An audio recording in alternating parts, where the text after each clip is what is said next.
semuanya, selamat datang kembali di podcast Pojok Bincang di channel Telsa TV. Sebelumnya, perkenalkan nama aku Sylvia Denistiani dan aku Nisa Nafia. Nah, jadi di sini kita akan membahas tentang visual text, belajar dari karya. Nah, aku mau jelasin nih, visual text itu apa sih? Visual text adalah cara yang efektif untuk belajar dari karya yang meningkatkan keterampilan desain kita. Nis, apa sih yang kamu pikir tentang visual text?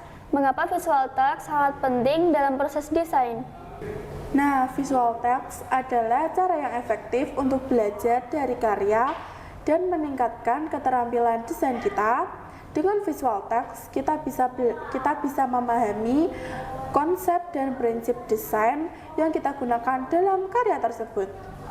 Benar sekali, visual text membantu kita untuk memahami bahasa visual dan bagaimana cara menggunakannya dalam karya kita sendiri.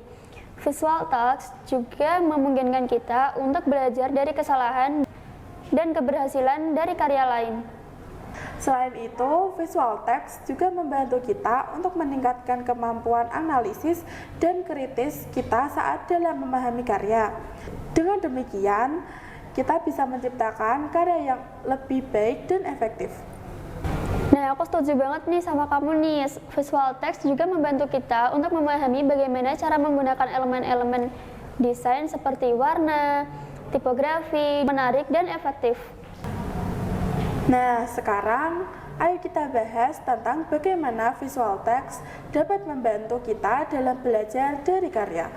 Nah, Kak Sylvia nih, apa tips dari kamu tentang visual text yang efektif?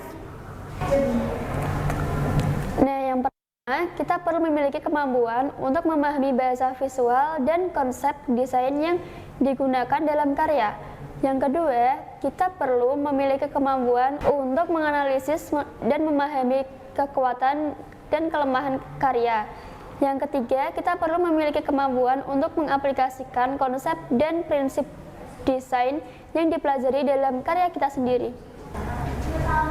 Nah, benar banget tuh, visual text yang efektif dapat membantu kita untuk meningkatkan keterampilan desain kita dan menciptakan karya yang lebih baik.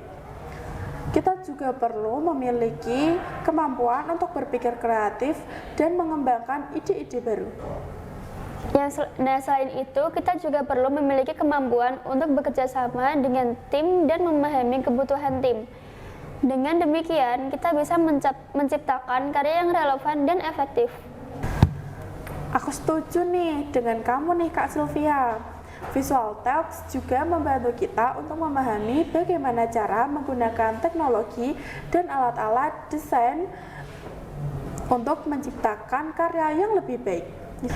Nah, Kak Sylvia nih, apa contoh aplikasi atau software yang kamu gunakan untuk visual text ini? Nah, kalau aku sih gunain Adobe Illustrator ya dan Photoshop untuk membuat desain digital.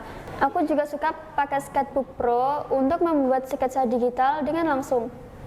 Nah, bener banget tuh, Adobe Illustrator dan Photoshop adalah dua software yang sangat populer di kalangan desain grafis. Sketchbook Pro juga merupakan aplikasi yang sangat berguna untuk membuat sketsa digital. Aku juga punya temen nih yang merupakan desainer grafis profesional. Dia masih menggunakan visual text sebagai bagian dari proses desainnya. Menurutnya, visual text membantu dia untuk memahami konsep dan prinsip desain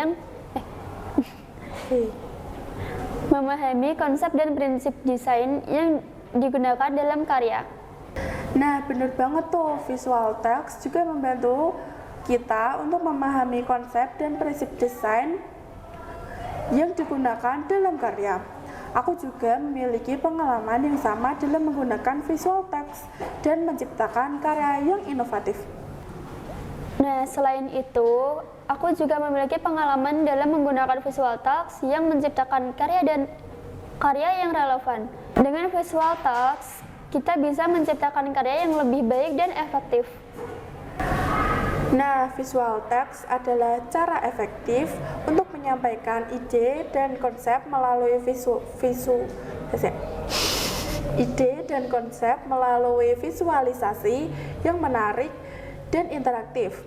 Dalam konteks belajar dari karya, visual text bisa menjadi alat yang powerful untuk memahami dan menganalisis karya seni, desain, atau bahkan produk kreatif lainnya. Dengan memanfaatkan visual text, kita bisa mendapatkan wawasan yang lebih dalam tentang proses kreatif, teknik, dan keputusan desain yang diambil oleh pembuat karya. Nah, mengapa sih kita harus belajar dari karya?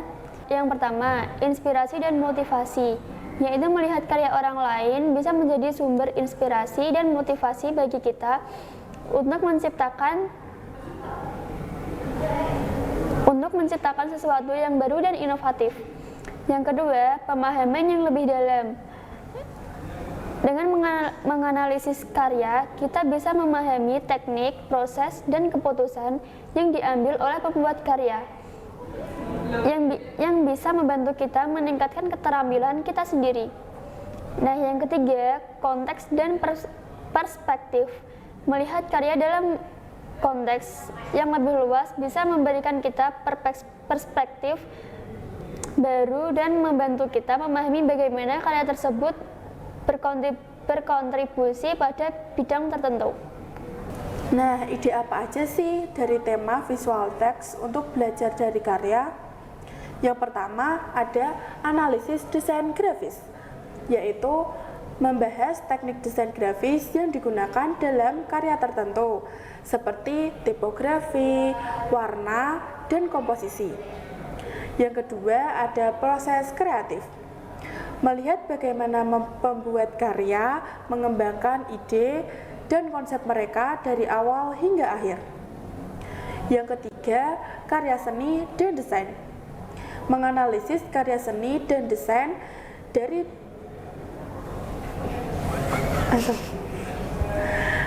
Yang ketiga, karya seni dan desain, menganalisis karya seni dan desain dari berbagai perspektif seperti sejarah, budaya, dan estetika.